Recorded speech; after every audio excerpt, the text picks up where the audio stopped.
type of scoring system used in a game is integral to the game itself. Change the scoring and you change the psychology of the type of play that happens.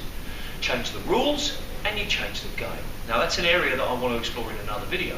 But in this video, I want to give you 5 scoring challenges that will just change the way you see the game a little bit, but also let you have a little bit of fun. So, if that's of interest, stay tuned.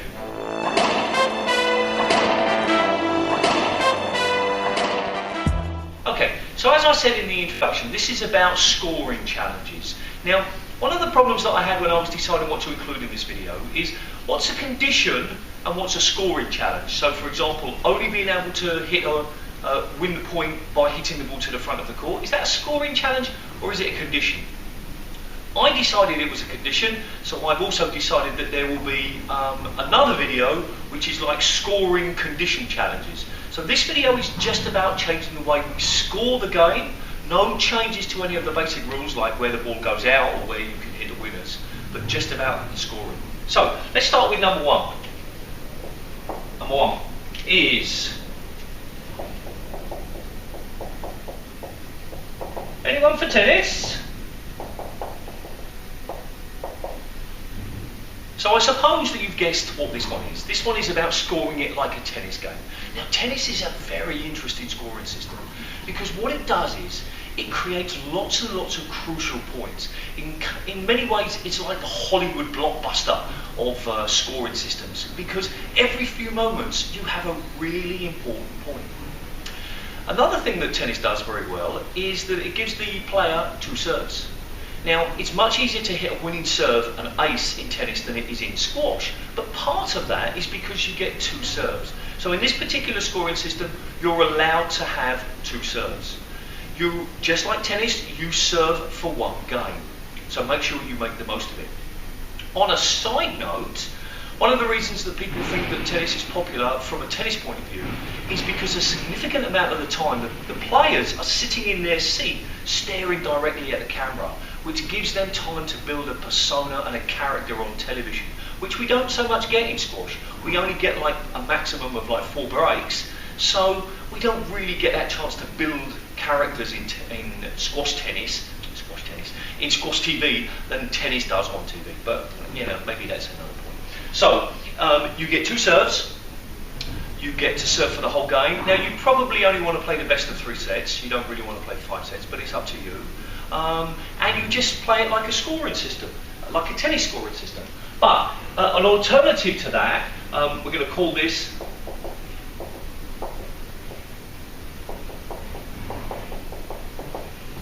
put a question mark there. We're going to change that to the meaning of life. Now, Hitchhiker's Guide to the Galaxy fans will know that that's 42, and what that means is that you have 7 games of 6 points. So if you don't really like to do the tennis one and you kind of feel like you're a traitor, going on to tennis, then you could do this alternative. You just play 7 games, the best of 7 games, with the first person to 6 points in each game wins. So that creates more crucial points. That makes it a little bit more interesting, if that's what you're looking for. All right. So the second one, calling this one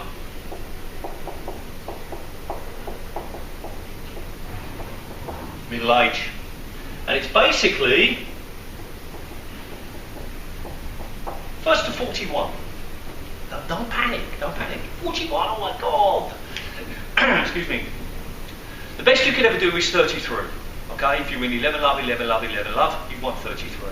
But the chances are that you're not going to win like that. The chances are that there's going to be more points. The chances are that you're going to win or lose 3-1 or 3-2, which means that you might get way more than 42 points in a match anyway. Now, I love this one. I love it. One of the reasons where I live is in the Basque Country, and they play a game called Escupalota, which is Basque handball. And they play to 21. And what happens is, over the match, the tension really starts to build. It's kind of like the opposite of the tennis scoring, which is short, individual games that there's just lots of them. This is the Hollywood blockbuster. This is the Hollywood blockbuster. This is more the thriller that gets the tension is building until it gets to the final. And what happens is you have to think long term because everything is long term. Here, you can afford to lose a couple of points in one game because it doesn't matter. It doesn't matter whether you win a tennis game to love or to juice. It doesn't matter because you've lost that game. But here, every single point matters. Just like in squash, but if you lose 11 love or 11-9, you've still lost that one. Yeah, or 11-1. That 1 point has been wasted. Not in this game. Every single point counts, and it changes the mentality. What happens here is because you've got two serves, you become a little bit more aggressive on the serve. When you're serving, you try much harder. The mentality changes with this one. You have to be careful because you cannot waste any point. So it's called the meaning of middle age because, you know, it's like 41. You can adjust that. If 41 points is too many, make it 31. Now, I always add the 1. I've occasionally placed 51 and 61 for training sessions, but that 1 extra just seems to make a difference. I don't know why. Many games go to, you know, odd numbers because then it's not even. You can't win even. Like it's always the best of 3, the best of 5. In this case, the best of 7. So odd numbers are quite important. But in this one, 41, 31, 21, whatever you want to do. Now, an alternative could be 2 games of 21. Okay, so if you feel that 41 is too much in one go, no problem. But, talking about this, if you want to, each player is allowed to ask for a normal standard squash break. They get 2 of those. So at any point in the game, they can say, I want my break now. And that person can have the break. That will give us 4, and the other person has to come out as well. So that allows you to rest, because of course 41 points non-stop could be a lot of points. It could be like, you know, 80 points. It could be 41-39. So 80 points non-stop is quite hard work. So don't worry about taking breaks. Each player gets 2 breaks that they can call at any point. So if one player takes a break, if you want to call the next point a break, that's your choice. Okay? So that's middle age. Number 3.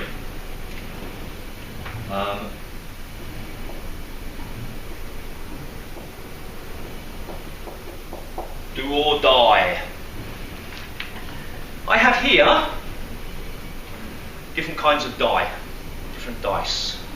I don't want to get into the die or dice argument. Okay, this is a bit silly. Now what happens here, we've got 2 different ones which we'll talk about in a moment, but we've got 2 standard die here. And what happens is player 1 rolls the dice, or the die, and whatever number that lands on, that's their starting score for that game. Player 2 rolls the die, and whatever number that lands on is their starting point for the game. Now, what happens in this particular game is that it teaches you to realise that sometimes just things don't go the way you expect them to go. You can suddenly be 6-1 down, and it's like, what happened? Well, this teaches you that mental fortitude. It teaches you to just accept the situation, fight against it, but don't keep thinking about it all of the time. Okay, so each player rolls the dice for each game. So it's not like that dice lasts for every game. It's after each game, just before you start serving, you roll the dice, and the one who has the lowest number serves. Now, if you both have the same number, roll again. Okay, both of you roll again. Now, I like this one because it just adds a random element, and that happens sometimes. Sometimes you're playing and you just don't play very well, or your opponent gets really lucky. It's funny how they get lucky less than you get lucky, isn't it? And then suddenly you're 3-love down, or you're 6-1 down, or whatever, and you say, right, change my chip. That's a phrase that we use in Spanish. Change my chip. Going to switch it. Going to change the way I'm playing. And people often say, right, that's it. Okay, no more points for you. I know a person who does it all the time. It's not me. So that's the kind of idea that let randomness take control of the situation. Right. Number 4.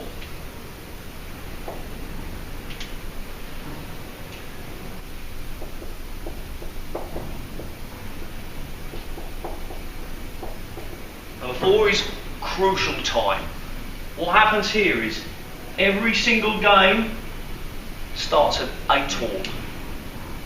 You have no time to build in a tactic or rally, pressure.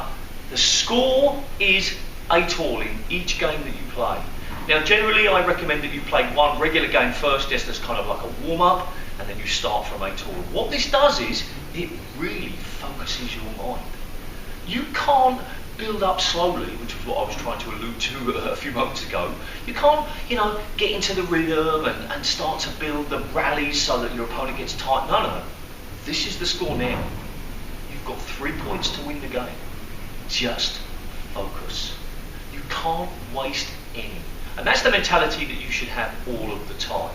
But often we don't. But you should. You cannot waste any points. You've got to get to 8, and there is no excuses. And the last one. We're calling this, certainly hope you can see down the bottom here, old school. Old school is to 9, only serve scores. Now, older viewers, probably around 45 and above, and I do have a fair few of those, will have probably played this. This was the original type of scoring system before the PPR or the PAR, the point per rally, the point a rally system came in. Initially that was up to 15, and it was suggested that one of those scoring systems, like these challenges, were to 15, but we might save that for another time. But essentially, originally, you could only score a point if you were serving. And I love that game. I love that game. Because what it did is, you notice that the person who's serving, the server, is much more aggressive. They can afford to lose the rally without losing a point. Now, I'm not going to argue the benefits of that type of rally to what that type of scoring system to what we have now. We have what we have now, and that's fine. I'm not going to argue about that. But trying this one just can change your mentality. And what you can do is that you can use this kind of idea early in the game, that when you're serving, you can be a little bit more aggressive. And that's kind of coming from the idea of anyone for tennis where you've got 2 serves. So I really want to start to get viewers to be thinking about the serve, and there will be a serve and service return video soon. But I really want you to be thinking, this is a fantastic opportunity to win the point quickly and early. Put my mark on the serve. Let people know, oh man, I'm not playing Phillip again. He's got a great serve. And why do you want people to do that? Well, you know why. Because most people have got terrible service returns. You know it. You probably do. I have. My service return is not as good as it should be. I'm going to talk about that. But if your mentality isn't thinking to take the maximum use out of your serve, you're wasting a huge part of that game. And that kind of scoring system will allow you to be a little bit more aggressive. Because you can hit a great serve, and if it goes out, you haven't lost anything. You've just lost the opportunity to win a point. You can get that back.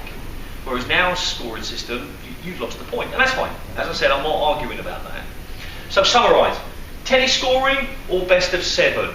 Changes your mentality because it's lots of small points, but it also gives you the chance to work on your serve. Middle age. This is the long build-up. If I had to choose any one of these, this is by far my favourite. If I could change the way squash is scored, I'd go to this. It might not be television, perfect, but that's another video as well. But I love playing that game. It really makes me think about every single point. I love it. You can probably see that in my voice. All right, do or die. This is with the die, where you just roll the dice and you just get what the universe gives you. Now, while we're talking about dice, I've got a couple of different dice here. This one is from a game called Taboo, and this one is from a game called Bomb. I play lots of board games. I'm an English teacher, in case you didn't know, and we play lots of games, because games are great ways of learning. And what you can do with these kind of dice is that you can assign different kind of scoring systems or rules, even conditions, and you can roll them, and you say one training session, okay, we'll just roll the die, and oh, okay, it's this one, okay, so that means that we're only playing length games for this game. And this gives like a randomness, and it sort of keeps things interesting.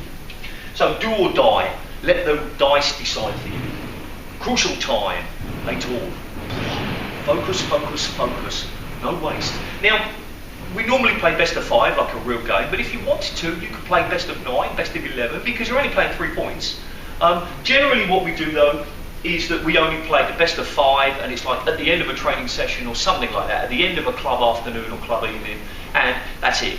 Because I want the mentality to be 5 games. I don't want you to be thinking, okay, well, I lost, I'm 3-1 down, I still got another one to win because it's best of 7. No. Try to stick to that. And then the last one is the old school. Just try it, see if it works for you. You're only playing to 9. Again, adapt the scoring to suit you. I talked about changing this to 2 or 41, 21 if you want to. You can do the same here. If you think 9 is too much, then do it to 7 or 8. It doesn't really matter. It's the actual idea of only scoring points on your serve. So those are the challenges. I'm hoping that you try some of them. I know you can't do all of them. Obviously, you can't do, one game this, one game that. You've got to say, in a club afternoon or a club evening or a particular training session with one of your training partners, why don't we try one of these games and see how we feel about it? You'll probably need to do, 3 or 4 times until you really begin to understand how it changes the game. But even if you just do it once, you should get some benefit. If I had to choose any one for you to choose, I would choose this one. Now, I do have a couple of other scoring systems that can be used for challenges. But what I would love to do before I finish this video is I'd love to hear from you about challenges that you've played that you felt were beneficial. I mean, we could just create some new challenges, but I want ones that people have used so that I can you can share your knowledge through me to the other players. So that's what I'm asking you to do. If you've got any scoring challenges that you've used that you've enjoyed, please send them to me. You can either post a comment or you can email me directly. My email is in the description. So that's it. Thank you for watching. Now, if you've enjoyed this video, please like it. If you like my channel, please subscribe. But let me tell you why I want you to do that. Videos with more likes are more likely to be suggested to other users. Channels with more subscribers are more likely to be suggested to viewers of this type of content. So by doing those 2 things, subscribing if you like my content and liking the video if you like the video, you will be helping me, but you'll also be helping other users as well. They will get more chances to see my content, and that's obviously what I want to do. I want my channel to be one of the biggest on YouTube, but I want it to have the best content, so you have to tell me that by giving a thumbs up or sometimes the thumb down if you don't like it. So that's it. Thanks for watching, and remember, do something every single day to improve your squash. See ya!